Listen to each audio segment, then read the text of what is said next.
ভাই আমি একজন সৌদি প্রবাসী সাধারণ কর্মচারী। আমরা এখানে থাকি, অনেক কষ্টে আমাদের দিনকাল কাটে।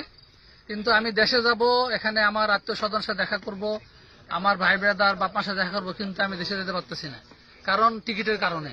কারণ আগে টিকিট আমাদের আপ ডাউন ছিল 42,000 টাকা দিয়ে আমরা আপ ডাউন করতাম প্রবাসীরা, আমরা রেমিটেন্স যোদ্ধা। এখন বর্তমানে এই ইউনূস সরকার আসার পরে এইটা এখন 1,92,000 টাকা। আমরা তো আশা করছিলাম যে 5 তারিখের পরে শেখ হাসিনা বিদায়ের পরে হয়তো আমরা আরো টিকিটের দাম 42,000 থেকে 30,000 টাকা 25,000 টাকায় নিয়ে আসবো। কিন্তু এখন দেখতেছি যে আমাদের উপরে জুলুম চলতেছে।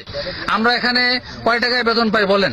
এই কয় টাকা বেতনের মধ্যে যদি 1,92,000 টাকা যদি আপ ডাউন টিকিট দিতে হয় আমাদেরকে, তাহলে তো এখানে দেখেন শত শত প্রবাসীরা আছে, এদের পক্ষে তো যে এইভাবে আমরা বেতন নিয়ে আমরা টিকিট কেটে আমাদের দেশে যাওয়া।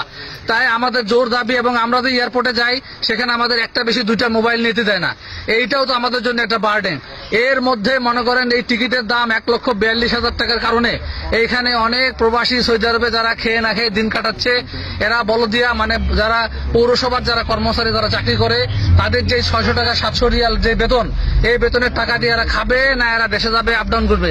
এখানে রাস্তাঘাটে প্রচুর বাঙালি আমরা পাই যারা তারা খায় না খায় দিন কাটাতেছে, এবং তাদের দিকে তাকাইলে আমরা থাকতে পারি না। তাই আমাদের জোর দাবি এই ইউনূস সরকারের প্রতি এই আমাদের যে টিকিট, সেই টিকিটের দাম কমানো হোক, এবং আমাদের এয়ারপোর্টের ভিতরে যে আমাদের যে আমরা প্রতিকার চাই, আমরা সম্মান চাই, আমরা প্রবাসীরা আমরা রেমিটেন্স দেই এই দেশে, আমরা যে রেমিটেন্সটা দেই সেই রেমিটেন্সে বাংলাদেশের অর্থনীতির চালিকা শক্তি আমরা। বাংলাদেশে গার্মেন্টস সেক্টরের পরবর্তীতে এই যে আমাদের দেখেন দাঁড়ায় আছে শত শত প্রবাসী, এরা বাংলাদেশের অর্থনীতির মূল চালিকা শক্তি আমরা। অতএব আমাদের সাথে এয়ারপোর্টে যে নির্যাতন নিপীড়ন করা হয় এর তীব্র নিন্দা জানাই আমরা, এবং আমরা জোর দাবি জানাচ্ছি যদি টিকিটের দাম কমানো না হয় তাহলে এই যে আজকে শত শত প্রবাসী বাঙালিরা আমরা এখানে আছি, আমরা রেমিটেন্স শাটডাউন দিব।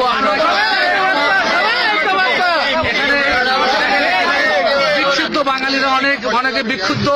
এর মধ্যেই মনে করেন আজকে একটা খবর আসছে যে প্রবাসী উপদেষ্টা আসিফ নজরুল রিয়াদে একটা অনুষ্ঠানের মধ্যে বাংলাদেশের কনসাল জেনারেলের অনুষ্ঠানে সেখানে আমাদেরকে নিয়ে একটা অসম্মানজনক কথা বলছে। উনি বলছে যে আপনারা এখানে কেন আসেন, বাংলাদেশে ওই পলাশির বাজার থেকে একটা তরমুজ কিনে সেই তরমুজ ফালা করে বিক্রি করলে আপনারা 300 টাকা কামাতে পারবেন। আপনারা বলেন আমরা যারা মাথার ঘাম পায়ে ফেলে যারা প্রবাসে আমরা আসছি, আমাদের টাকা দিয়ে বাংলাদেশের অর্থনীতি সচল হয়, আমাদেরকে এইভাবে ছোট করার প্রতিবাদে দেখেন আজকে এখানে শত শত প্রবাসী বাঙালিরা এইটা যদি নিঃসরণ করা না হয় তাহলে আমরা আগামীতে রেমিটেন্স শাটডাউনের দিকে যাব আমরা ঘোষণা করতেছি। মাহাইল এখানে যারা প্রবাসী সৌদি আরবে যারা আমরা আছি আমাদের তরফ থেকে, এবং অন্য অন্য ডিস্ট্রিক্টে যারা প্রবাসীরা আছেন তাদের প্রতি আমাদের উদাত্ত আহ্বান থাকবে, আপনারাও আমাদের সাথে সাথে রেমিটেন্স শাটডাউন করবেন। কারণ রেমিটেন্স শাটডাউন না করলে আমরা যে 5 তারিখের আগে যে সুফলটা ভোগ করতাম এখন তো আমরা পাচ্ছি না, এখন আমাদের কাছ থেকে টাকা পয়সাগুলা কেড়ে নেওয়া হচ্ছে। তাই আমরা রেমিটেন্স শাটডাউনে যাব ইনশাআল্লাহ।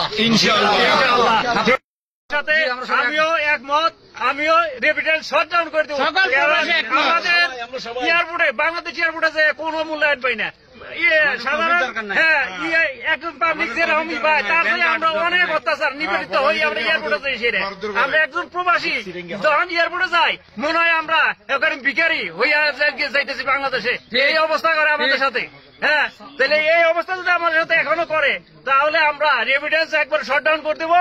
সমস্ত সৌদি, দুবাই, আরব কান্ট্রি যত প্রবাসী আছে সবাইকে অনুরোধ করবো সবাই রেমিটেন্স শাটডাউন করে দেন, সবাই রেমিটেন্স শাটডাউন করে দেন।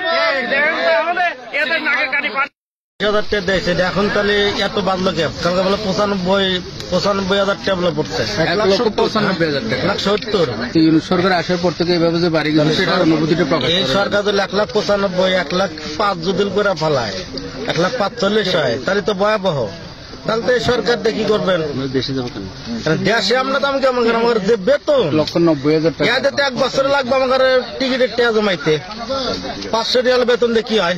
ঠিক আছে তো, ঠিক আছে, ঠিক কি হইব?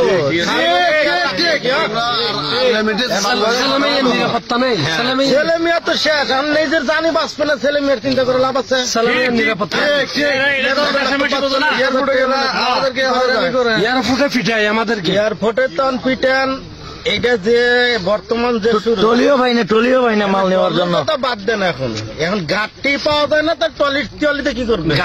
গাছি আর এই জায়গায় গাড়ি না বানাবে, টলিতে কি করবে?